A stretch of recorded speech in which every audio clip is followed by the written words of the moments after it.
comment. Some people are asking, someone posted, they're asking for you to give your take on the Rebbe's take on Shmid of Eretz Kodesh.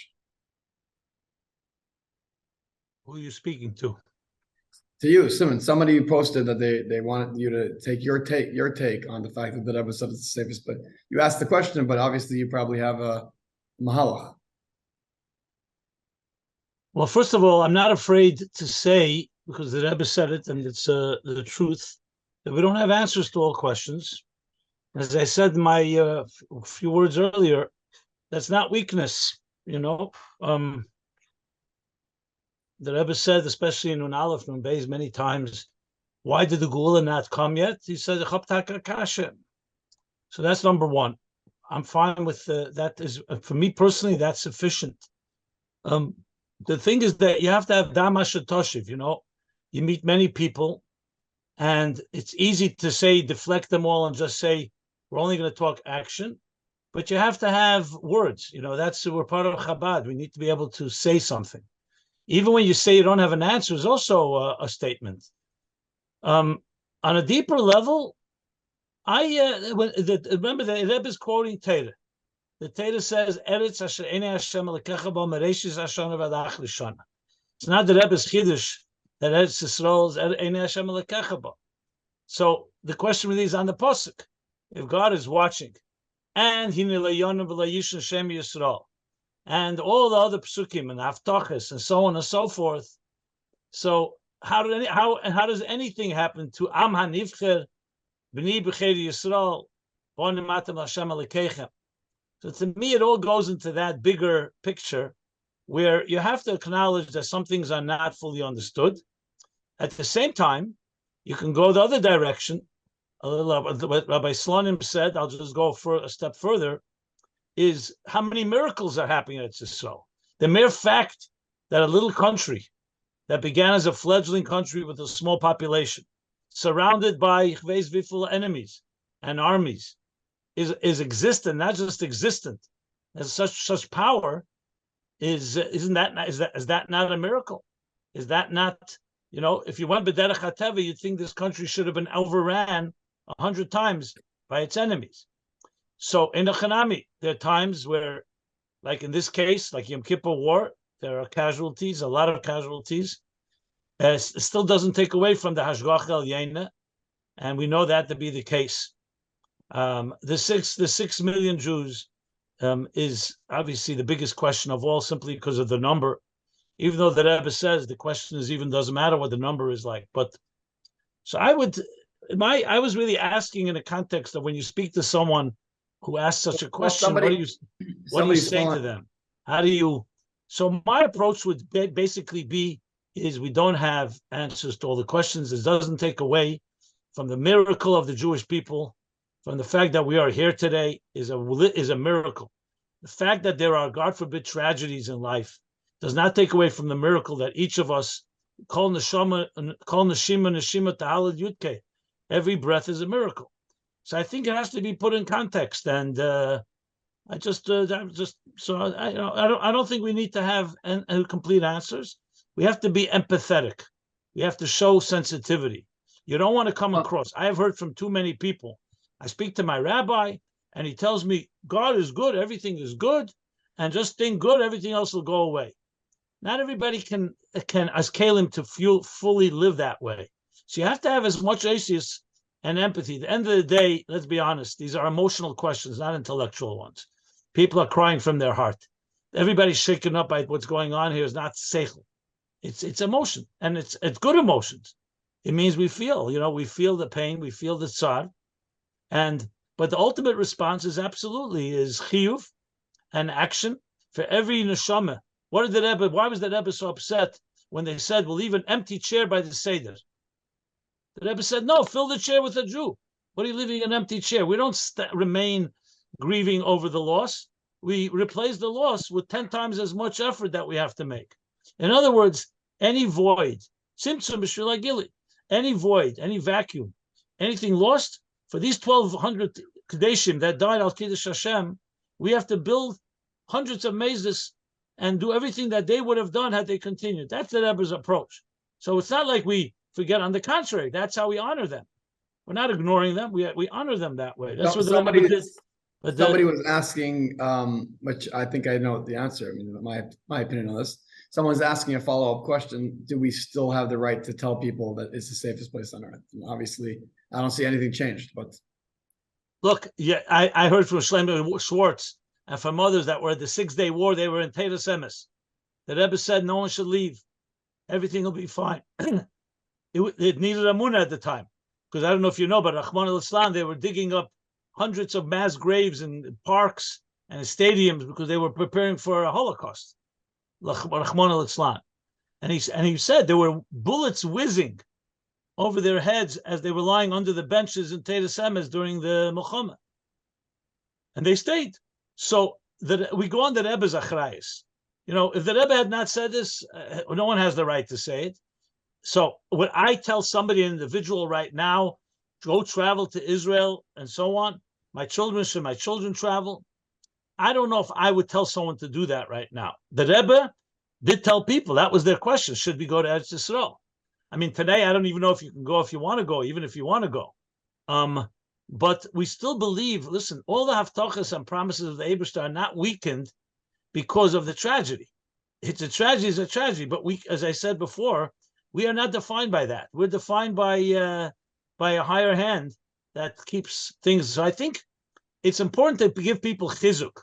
If they ask a specific a question like that a person should you go to Eretz Yisrael right now, I think they should ask the mashpia, ask a mentor, and figure it out. Not everybody necessarily has the kelim to do it. But that if they don't go, it shouldn't be because of weakness. It should be because they're being prudent, perhaps. I don't know, whatever you want to call it. So that's the approach I would take, But I think that the idea that is the safest place. Look, I heard from people without mentioning names. Some say that the Rebbe's words about Shleimus Haaretz, that we shouldn't give up land for peace, may not be chal today. I mean, first of all, what we saw now, we see how ridiculous that is. But how could anybody have the chutzpah and the nerve to come and say they suggest a change in the Rebbe's words? The Rebbe said what he said. Only the Rebbe can withdraw his words. We don't have that right. And the same thing I would say about the safest place. The Rebbe's words stand. This doesn't take away from the fact that we live in a world where evil sometimes shows its ugly head and unfortunately does what it does. But not that ever gave a reason. He didn't just say Israel's the safest place. He said because that didn't change. That didn't change. So there's no reason why the Shemitah should change. Look, if you take that attitude, you could also say, let's pull all our young men and the men from the army in Sahel. They're all going to be in Sakana when they go to the front lines. Yes, they are in Sakana, but they have the Eibishter's Avtachas. Even by Mivtza Mezuzah, the Rebbe said it's like a helmet. He never said that it's a helmet. You do everything possible to protect the Ruchnis, Begashmis, and so on. Look, we're talking about the million-dollar questions here that we don't have answers for. And the answer ultimately is, what are we going to do? Like the Rebbe told Rabbi Lau. Not why, but what are we going to do? I brought it up because I think we have to, there's a word, tamash toshiv, but then it says, altan lo'ovel bavlose. So which one is it? So the Rebbe once said, da, mashatosh. You have to know the answer. Doesn't mean you always have to answer. You have to know in each situation, whether it's kedai, whether it's worth it, whether people will be makabelit. So I think it's important to at least voice a question, and then we could say we don't have always an answer to it, and so on. I've no doubt when you go with this amunah that we will prevail, and we will avenge, and we will make sure that it is the safest place on earth. At the end of the day, we still live in Golus, and nobody said that we have here a world where there's loy milchama v'loy rov. We still have milchama, unfortunately. The geula, that will be completely eradicated. That's where I would go with that. At this point, the most important thing, I think, is to realize that we're all one. Tremendous achdus, tremendous call to action to show that leadership. I concur with my colleague, my elder colleague, and I think that we all have a tremendous achrayus more than ever before to demonstrate this leadership. This is the time where you see most people either start raising money again to fight anti-Semitism or other things. And for us, it has to be an offense that is unprecedented. It's exactly what we need to do. That the memory should be of only the good and the light and all the mitzvahs that came out of this, not the tragedy. That's what we want. The legacy, that should be the legacy. That's what we leave here. Yeah. I think people need chizuk. People are very, very crushed. People are crying. Everyone I went to is crying. Everyone's crying. I know. People are decimated. Also, there's this shock that something like this could happen. This was like unthinkable. Again, I want to say this. We are not afraid of looking at the enemy in their eyes, looking at evil. We don't turn the other cheek. We don't ignore it. We don't escape from it. But our response is never with anger. Our response is with doing more light than darkness. To have more passion for good than they have passion for evil. That's the end of the day, is how we win. That will always be the case. That light is going to be stronger than darkness. And we represent light, the Torah, mitzvahs, Yiddishkeit, Tefillin, all the Mivtzoyim, Mashiach and Geula. I'm not saying it's easy. I mean, can you even imagine? I'll just share this people ask the question sometimes: how did the Eden, when they went to the gas chambers, sing Ani Mamin? How'd they sing Ani Mamin? I mean, they had every right to be angry at God, to complain. Look what you did. Ama Nifcher. Where are you? Why aren't you protecting us? Why aren't you protecting our children? And they sang Ani Mamin. They said Kaddish and Shema. The story of Simchas Teda, they didn't have a Teda, so they lifted up a child. They danced with a child. I mean, Mikamchi Yisrael Goyechad Ba'eretz. It's like unbelievable. You think a reciprocal, at least, but that's it. So this is, a question a lot of people ask. I'm not saying we have to discuss it, but listening to a lot of people who went through this, I'm an American boy, spoiled brat, that was like the chocoladnikas, for me, this is all stories. I didn't live through it, but I heard from enough people, including my father, who went through Stalinist Russia and all the fears and all his father being arrested, etc. As so many of us have grandparents and grandparents and great-grandparents, etc. So I'll tell you what I have said a number of times. I mean, it's my own atheist, but it's the Teichen is definitely from the Rebbe, from Chassidus. The Jews were not behaving, insane, ignoring where they were. They knew exactly where they were. They weren't escaping into faith, like some people say, blind faith, and you ignore everything. Everything is good, as if, of course, how much they cried, them, their children, their families, come on. What they were declaring with Ani Mamin was this, that you may take our bodies, but you can't take our souls. You may take our lives, but you cannot take our faith. And we will be menatzeach. We will prevail. To use the Frierdiker Rebbe's words when he said to one of the Yevsektia, when they pointed the gun to his head, and he said, "This is tzaddik could only frighten someone that has one world and many gods, not someone that has one God and two worlds." Then afterwards, he said to him, was a lulav, I think. He said, Rebbe, mividzen vervet esfirn. We will see who will prevail. And the Rebbe responded, the Frierdiker Rebbe, yeah, mividzen ver vemen. Within weeks, lulav was dead, which is, of course, obvious. And the Frierdiker Rebbe came out. So the Eden were declaring that we are going to prevail. It may not be today, it'll be tomorrow. If it won't be us, it'll be the next generation. And that is an unbelievable strength. You can't destroy such strength. The Mitzrayim, because the Mitzrayim in their, thank God, in their Megushem Dike Hasagas, they thought the enemy is going to be the strong males. Moshe Rabbeinu is going to be Mashiach Yisrael, so they will kill all the boys, but the women are weak. They didn't realize that the Amunah of the women cannot be destroyed by weapons. They didn't even know that strength. And it's a critical point to remember that is ultimately who that defines us. No, we don't want to be tested, but that's what it comes down to. And that's what the Eden were declaring. And we look today, I did a little history study research in 1945, newspaper accounts. By the year 1990, there will be no Jews on earth, Rahman al-Islam, because they made calculations, statistics, that 6 million out of 8 million were decimated. America is full of assimilation. All these rabbis and teachers and leaders complete destroyed, eradicated in Eastern Europe and Russia and so on. And if you made the statistics, hey, there won't be any Jews left. What's mistake? The mistake they made that we're not subject to statistics. Doesn't work that way with Eden. Doesn't matter. And look what happened.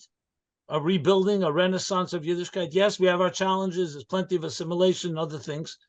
But Welt is geführt. In Eretz Yisrael, you go there, your Pasha could stand on a corner and Pasha, we can tanzen. Eden, thousands. Teira. Yes, there are plenty of challenges. I'm not dismissing that. But to see that, Yimach Shemam, let them be turning over wherever they are to see what happened with Eden. And I think it's critical to emphasize that, especially in times like this. And that's why we demonstrated through our connection to Teres Chaim, to Atem Advekim B'Hashem Elokeichem Chaim Kulchem Hayem. And like if you remember the story with Mrs. Waxman, who lost her son, Nebuch, he was a soldier, and the Hamas or whoever it was, the PLO that captured him as a hostage. Remember, all of Eretz Yisrael was praying for him. Israel doesn't negotiate with terrorists. And ultimately, they came in a minute too late. They found out where he was, but too late. Nachman al-Islam, he was killed. So some mechutzavdik, woman journalist from one of the newspapers, I don't even know how she had the chutzpah to do this, but she came to Mrs. Waxman by the Shiva, I think, and said, Mrs. Waxman, the whole country was praying with you by the Kaisel, Zaktilim, and all that. What happened? It was almost like cynical.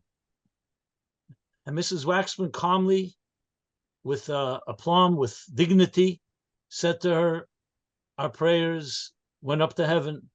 Hashem heard our prayers. No question about it. He even responded. His response was no. Was not what we wanted. That's what Hashem wanted to do. And we accept that. I mean, you can imagine. And this is not a spiel, a Purim spiel. This was a woman lost a son. This is Mi Kamchi Yisrael, was coming Zog, Goyechet Be'eretz. I remember by Fabrengen once, I don't remember when it was, maybe someone will remember. It was maybe Mem Gimel, Mem Beis, Mem Dal, those years. I remember it was like very, stood out. The Rebbe brought the Medrash that the Golus is compared to a Baal Shaholach LeMedina Sayam. That the Gul, by Zman Beis Hamikdash Hayikayim, it was like Yom Chasanose, Eden, Knesset Son, Kutsha Bricha were all one, everything good. Shachanti B'Seicham, V'ne'adeti L'Choshama. Okay. Golus is Baal HaHelech LeMedina Sayam, the Baal, the Eibishter. And it's now almost 2,000 years, and the Medrash concludes that when Mashiach will come, the Baal, the Eibishter, will see that the Eden, his wife, the abandoned wife, the Aguna, is still waiting for the Eibishter, and did not give up. I remember the Rebbe saying, I forget the exact age, the Rebbe was saying, Tezen Teyar. The Eibishter, the Chaz B'Shalom, didn't give up on us, but the Haster Aster Panai, he concealed himself. And the wife, Knesset Yisrael, Eden, did not give up on him. In a way, in other words, we were demonstrated more love and more connection than the Eibishter demonstrated, Begoli at least, to us. And that is like the Keche, why Lamata, Vedas Hamata is Mesif Keach Lamaila, because it's an unbelievable power. And that's essentially who we are. Who we are. And this is the time where we have to rise to that. And that's the only option. My Shver's Rebbitzin, as you all probably know, the second day of Sukkot, Rasha was her name, Rasha Gansberg, maiden name Denberg, passed away, Tovshin Lamed, the second day of Sukkot. Right? Tragedy. She was 37 years old, left 5 children, my wife, may she be well, was 7 years old. Second day of Sukkot, Zman Simchas Sein. My shver, obviously he was a real chassid, a real soldier. The Rebbe said to be besimcha. It's Zman Simchas Sein. The Torah says to be besimcha, so he was besimcha. Clearly he cried through simcha. You don't start sitting shiva till after Yontif under those conditions. So you can imagine what it was like. You probably all know the story. I'll just share it briefly. That Shmini Atzeres went to, before a kofus, Leil Simchas Torah, they went on Talucha. My shver took his 5 children to a shul in East Flatbush. And he was dancing as he was dafzazayim. One of the people in the shul there asked his father, one of the children asked his father, who's this man? He says, a man. He says, why is he dancing so much? He says, his wife was passed away a few days ago. So how could he dance like that? That's a chassid. Anyway, it left a deep impression on this boy. I'll get back to that shortly. My shver comes back with the children and drops them off by their grandmother, who survived her daughter. And my shver goes to 770. It's middle of the Farbrengen. He walks in. The Rebbe was speaking. The Rebbe finished. He was the one that used to start Nigunim. So he started Nipa Yezim, Nipa, what's the Lashon? Nipa Yezim, Nipa Yezim Napatanim. Nisht in fire. Fire won't burn us, and water won't drown us. I did it. The Rebbe gave a look at him. I heard this from many eyewitnesses. I was a bar mitzvah boy that year. I don't remember it myself. And the Rebbe jumped up. His chair fell back, I think, on Rav Shmuel, whoever was behind the Rebbe at the moment. And the Rebbe danced, like some people told me they never saw the Rebbe dance like that. As a real dance, his feet rising, and the whole place was dancing and dancing. He looked at him with this intense look. And it was very clear, nicht in fire, wird uns verbrennen, und nicht Wasser wird uns vertrinken. We will never be destroyed by anything. I might imagine the keiches you need to sing such a nigun on Simchas Torah. An addendum to the story. This is Lamed, around Mem Beis, Mem Gimel, a phone call comes into Tzivus Hashem. And the phone call is an individual says, I'd like to sponsor a Simchas Torah gathering for children. And especially for children, needy children who have lost a parent or any other type of need. As many children you can gather, I will sponsor the whole thing. So interesting request. So was Rabbi Minyamin, or someone at Tzivus Hashem asked him, what is behind this? So he said, I was a young boy, 12 years ago, whatever it was.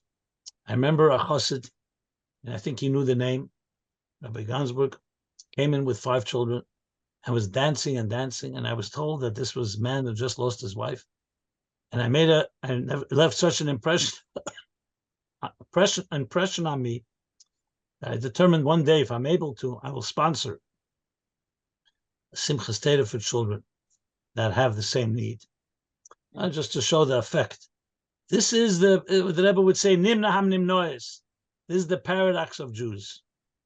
Can't fully explain it, but this is the paradox, and we have to hold up that legacy and that approach. So it could be difficult at times, but was war breder Hopman? What's our other option? To lie down, to give up, to retreat? That's not an option. Simply not an option. Especially those of us that heard the Rebbe, saw the Rebbe. That was never an option, non-existent. I don't think you'll find, I know you won't find any letter, any answer where the Rebbe gives in to any form of despondence or negative feelings or any type of hopelessness or giving up. It's just not in the lexicon. So whether we are always on that level, basically. But one thing we know, the Rebbe is on that level, and we hold on to the Rebbe's kapote and the klamke, and we hopefully are lifted up. And we verbring like we do here together. Hopefully give each other chizuk. Ishas rei azeru la'achav yema chazak. The Rebbe's always with quote regarding shluchim, and the synergy of the many can ufta mervi malach machal, and hopefully pierce the heavens and have a racham shamayim on everyone that needs it, and not need to go through anything like this ever again. Amen. L'chaim, l'chaim. Right, l'chaim.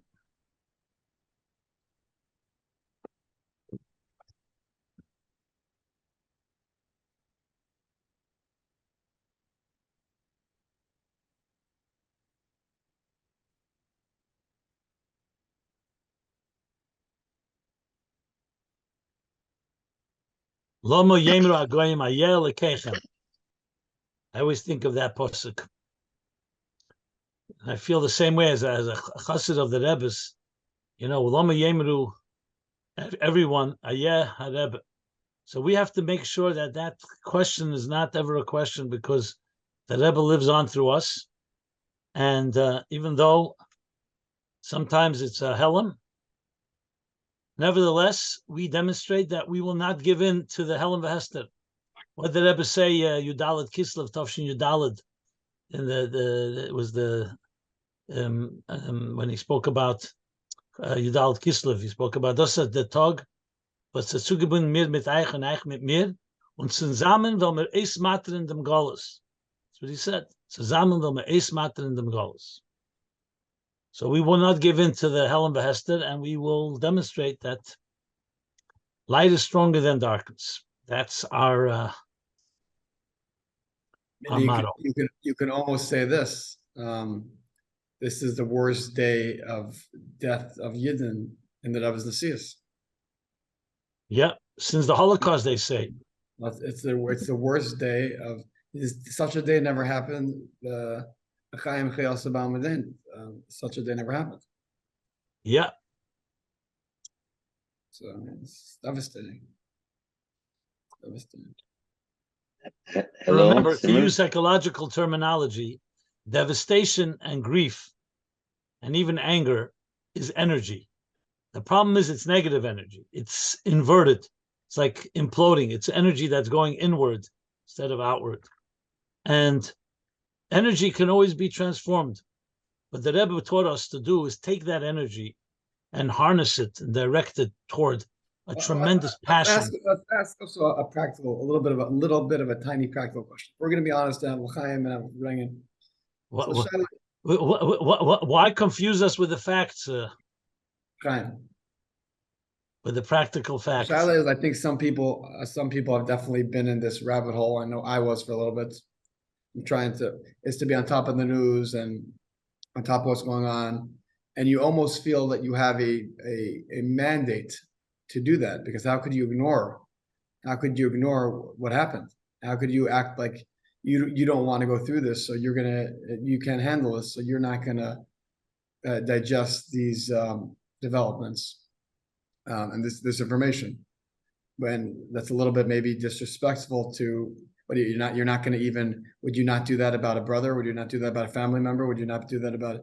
You're going to ignore it. But on the other hand, you don't want to be immersed, because if you're immersed, then that will affect your shluchas. And how do we strike the proper balance of knowing what's going on? You're not a yokol, but yet not but not getting over letting it debilitate you. And I think that's.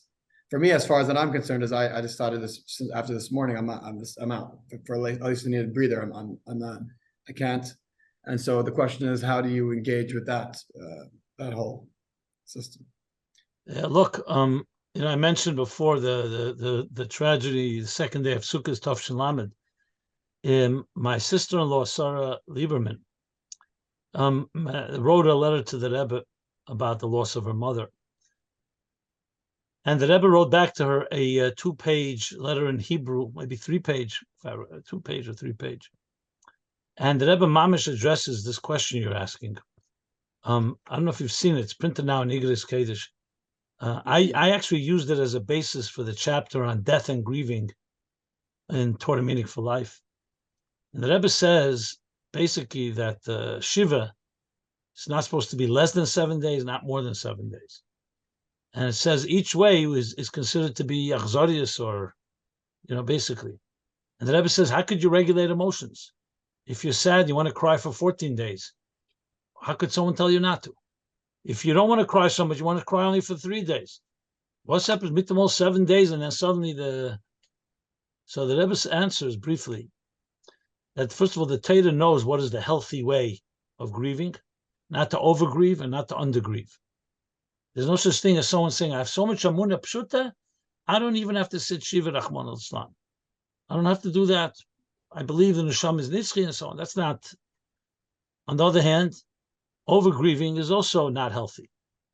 So the Rebbe talks there a lot about, on one hand, the need to, the catharsis, if you wish, the healing that comes through expressing pain. You know, it's important to know that something happened that's terrible. You don't just ignore it. You know, we have a Tisha B'Av, we sit Shiva on Tisha B'Av, and so on. On the other hand, we're sitting because we're recognizing, respecting, like the Rebbe says there, that the period Neshama Guf doesn't allow the Neshama to continue to fulfill its shlichus and do mitzvahs in this world. But on the other hand, the Neshama is going to a better place, and therefore there's also a simcha involved, except we don't feel the simcha because we see only the period. You have to read it. It's a very powerful letter with a lot of details in it. My point is, it's not easy answer, but this, I will tell you right now, I've used this, even with secular people in the world of psychology, this balance is really the key to all healing. Recognizing your trauma, recognizing your pain, but not allowing it to control you. In other words, healing through it. Because either way, if you bury it to the point where you completely ignore it, that's not healthy. You have to be able to express. You know, we say, what do we say? You have to express yourself. And even though the other opinion is the Rebbe Marash explains that how do you get the Heschadas? By releasing it, by speaking to others. On the other hand, to overgrieve, meaning to define your whole life by it, is also not healthy. So it's really understanding that we're recognizing, respecting. It's the respect of life, the dignity of life. And when life is torn away from us, that's respect. It would be achzorious to not respect that. It's not a question of chesed amunah. The Eibishter himself made us cry.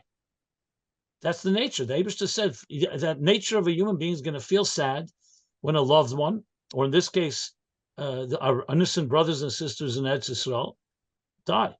At the same time, there's the other side, which that is not going to define us, and we have to. Is it easy to create a balance? That's why we need each other. We need help. I don't think anybody can just do this themselves. We need mashpia, we need chaver, we need people to talk to, and that's critical in this process. I mean, I would hope that the Fabrengen is really meant to help in that regard, because that's what it does. It creates a certain collective, I guess, energy that together we come stronger. Processing together. But I'm not going to suggest that it's simple and easy. I mean, anyone that's going to say this is easy is probably not so sensitive. You know, it's not easy at all. I mean, how could you? What can I tell you? I mean, it's all you got to do is imagine that it's your own immediate family that was there. I don't want to even bring that up, but and right away you say, 1 second, you know, I mean, I don't like to say, but I'll say this off the record. I don't know if this is off the record or not, but you know, you think if you lived 80 years ago in Eastern Europe, where do you think you and your family would be? I'm not even trying to suggest that, but you know, it's like what the Friedrich Rebbe says about Karohu, the Megillah. It says if it happened to you, it's not just happening out there to somebody. I'm saying my point is how much on top of and this is an important question, by the way, because a lot of people in this group, and we all know that the Yetzer Hara is very crafty, and he can get you into as if you're helping something by being on top of the news. And it's really important because as we talk today, new things are being revealed every day. Like I did not know about stuff that I just found out about a couple hours ago that shocked to my core. So how on top are you supposed to say like? I would highly recommend stay away from the news, stay away from social media, because all it does is it's like you said, shocking.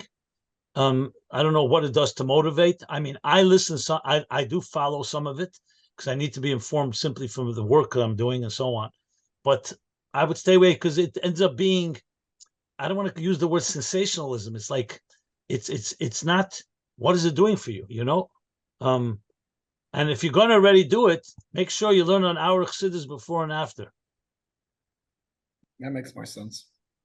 I'm saying this, it's. No, I know it's hard to avoid. It's everywhere, Right. And then I literally, with my wife this morning, we said, that's it, we're out. And then something new came up and we both suddenly were, it's just like, you're like, what the, because we didn't know about that whole, they found all the bodies of the babies. And this didn't come out right away. It just came out now.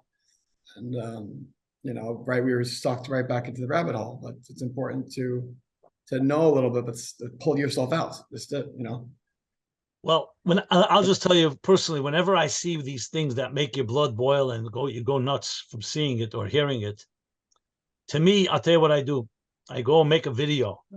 I just literally recorded yesterday 23 videos, 1 minute short videos on answering questions about this topic. So we're gonna post them all.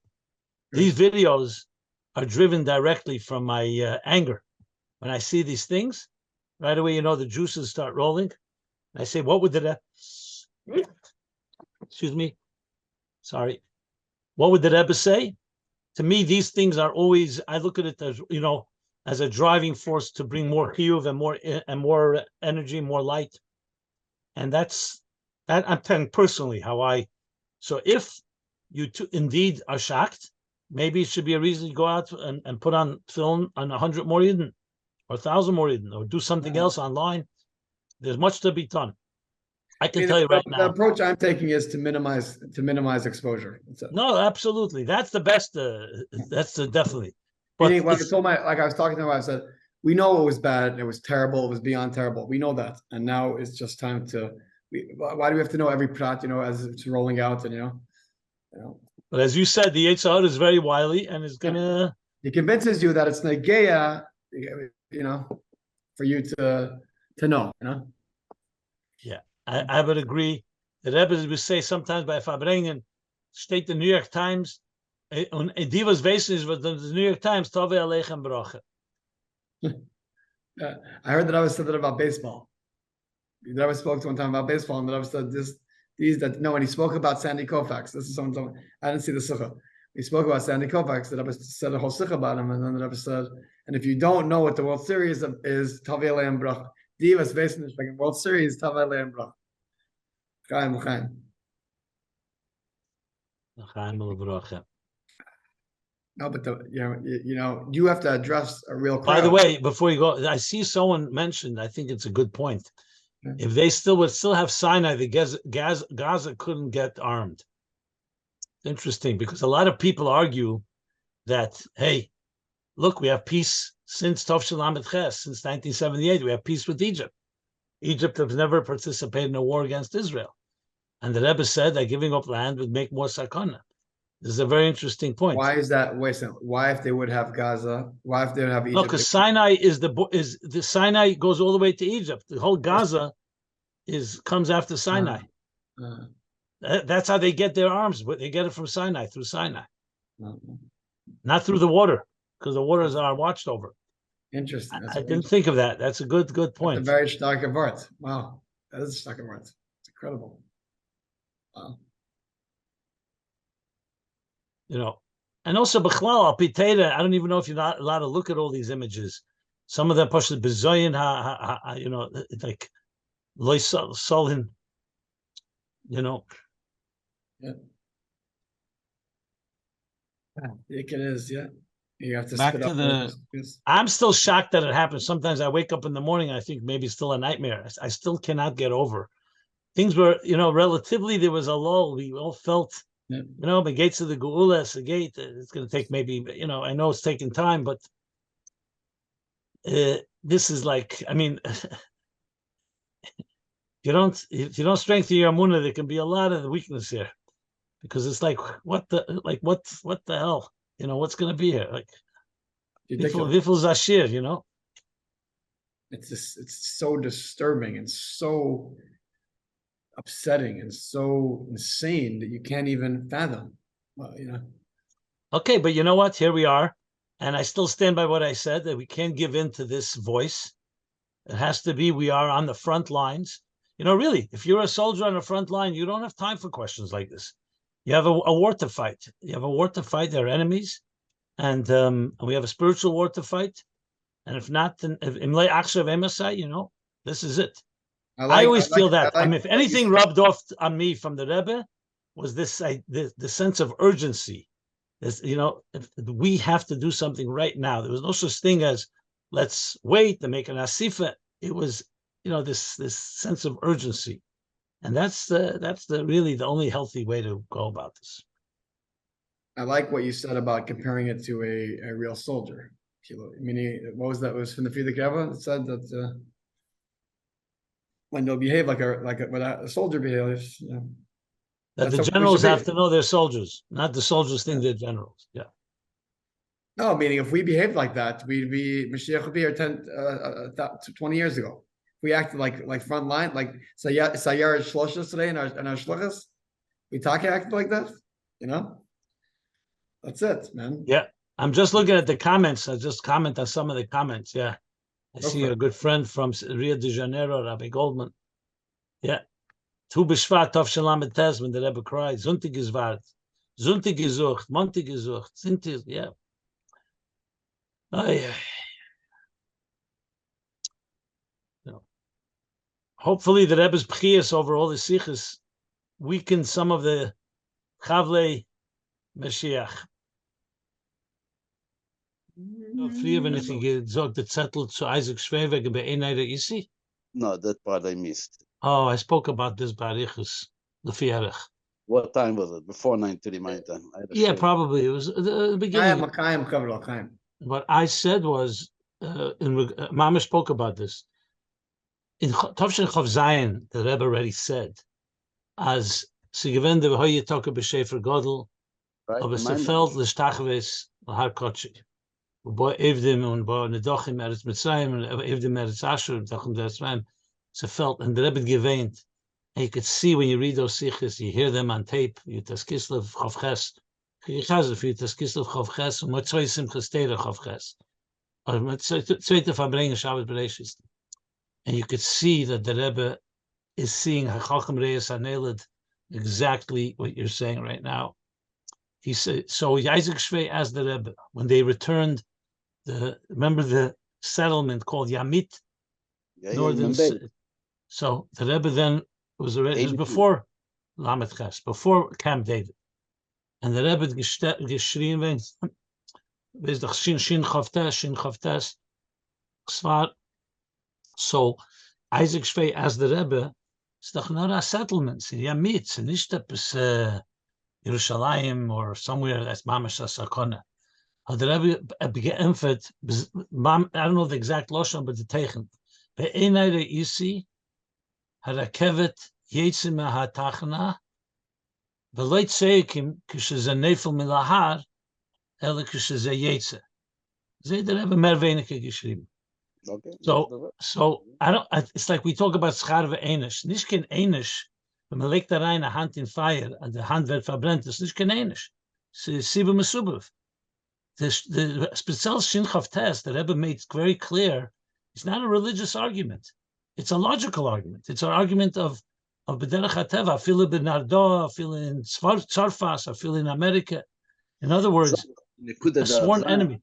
A sworn enemy. Not a sworn enemy. If you let them into your living room, you don't have to wait till they kill you. They're going to kill.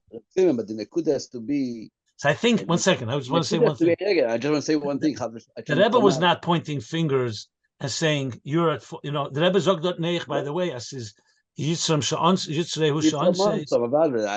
that the Rebbe is mal anbeschus on them. It's not their fault. They don't know what they're talking about. It's Yitzramonso. Aber was in der Gerd ja ist Epsione gerne meistens Zimmer. Was in der Gerd da, als wir darf ergens bringen the message, als wir muss offen reden wegen Stochim. Yeah, but you know what? But remember, Caden called the Rebbe, just like when it came CNN, gefragt dem Rebbe, what's his message to the world? He didn't. He said, I don't know if the Rebbe was saying this to the government. He was speaking Emes Lamite Rebbe Yud Gimel Tishrei. And I don't know if that's what he would have wanted to be advertised in Israel 2 days after Yom Kippur War, Lubavitcher Rebbe announces it's because we're talking about shtochen. I think he said it Lamana Emes, and I think it's a matter of timing.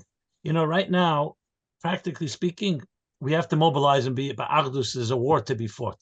I heard years ago that Rebbe said there's two things he cares the most about: Mi Yehudi and Shtachem.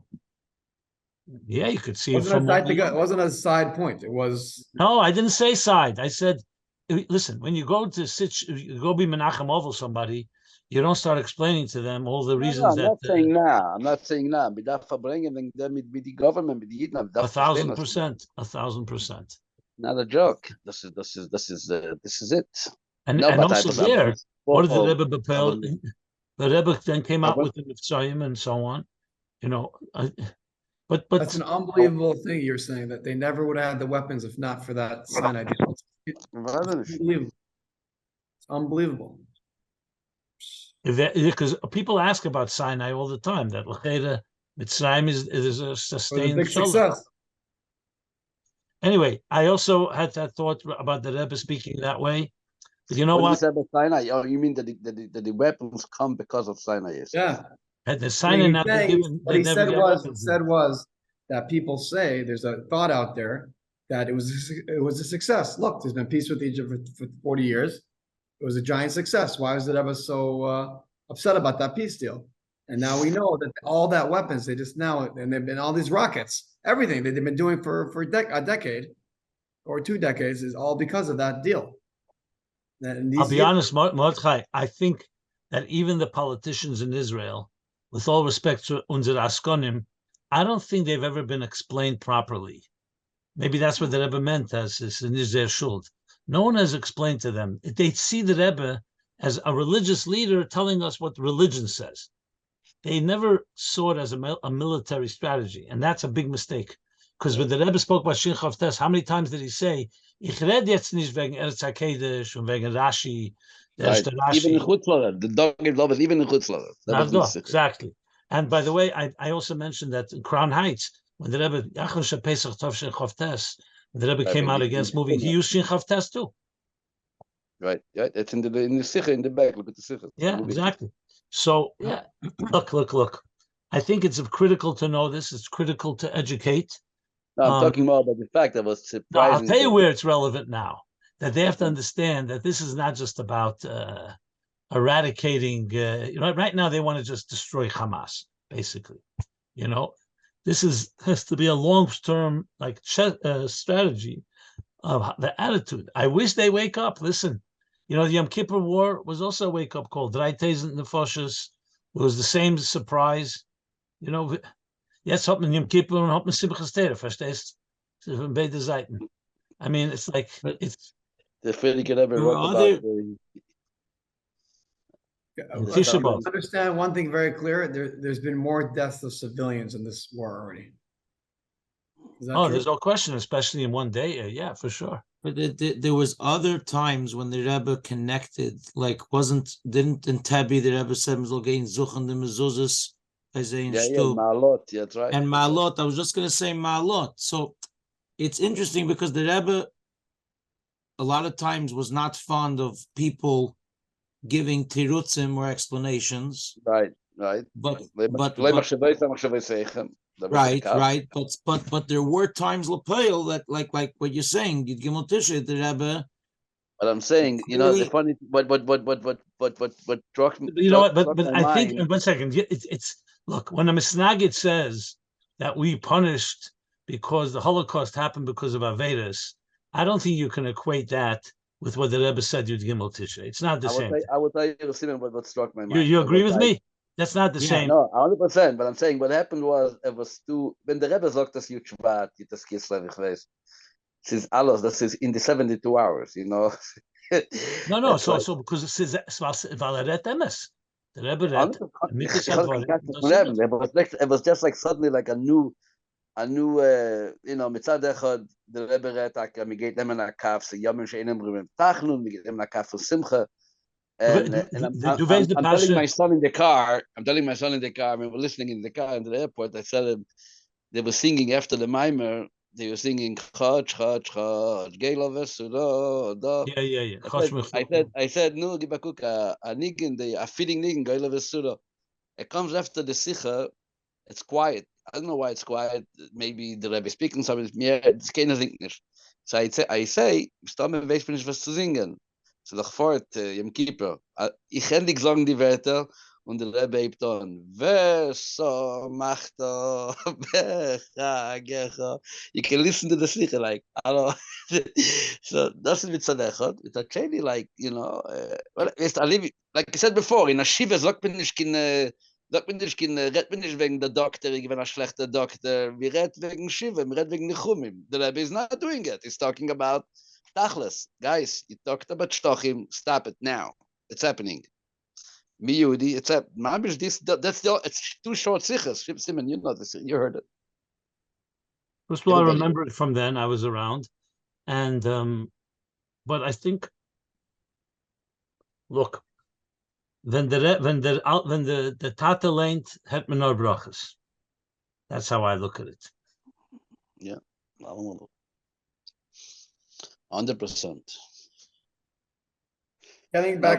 Pulling this back around full circle to this. I just want to say one thing. You're familiar with the parsha with the Rebbe's marshal for the Holocaust of the surgery, right? Yeah, amputation. And the attack of that writer from Israel, I forgot who she was, where she criticized the Rebbe, and the Rebbe gave a whole answer. No? Huh? What about the Pachim Panim? No. No, nicht the Pachim Panim. That when you walk into a surgery room, is that blood, or meant does. When it's really the Tevis. Exact opposite. It's the Tevis HaChelim. So the Rebbe said that. It was printed, I think, in the week, one of the, what was it called? The Thought of the Week, and the Rebbe, then there was a woman journalist in Israel that attacked the Rebbe for that. How could the Rebbe compare it and say such a thing, that 6 million Jews was a surgery? In other words, they had to be killed in order to save the Jewish people. So the Rebbe wrote a whole letter response. You ever saw it? You know what I'm referring to? It's very fascinating. Not fascinating. So the Rebbe says in his response that she completely distorted what he said. He never came to say that the Holocaust was like surgery. He was giving a marshal that sometimes you don't understand things. That when it looks one way, it could be something else. And the Rebbe said, Chaz v'sholom zu sagen, it's surgery, because Mizogt Hashem yinkum domam. And the Rebbe gives the whole thing, and we don't in any way, because if that's the case, then you can say the Nazis didn't do anything wrong. They were shluchei Hashem to do surgery. And the Rebbe is so you see there, that's a dakas dik nekuda that you have to really properly explain. You can't just throw, there's a big difference of saying, I'm just pointing out, you have to, the first half that you're missing. Okay, tell me. There was a Fabrengen, Label Groner, Itcher Springer were there. So someone said, but somebody died from not from a heart attack. So Label said that was not directly through the scar, it was through the scare. Okay. And Itcher Springer said, Vemen Gleibst, the Rebbe to the radio. That's what I'm saying. No, so I thought, so the Bachram told me that they said they're going to get to the scud that hit the hospital. The scud hit the hospital, so it just said, Vemen Gleibst to the Rebbe to the radio. And then, so we interpret as Bachram, we interpret at the time, what Bachram, we interpreted it as, well, I wasn't a Bachram anymore, but we interpreted it, that's the difference between Yechud Tata and Yechud Allah. Label is saying, Sadas Tachten wasn't direct, know. And he's saying, well, did the Rebbe answer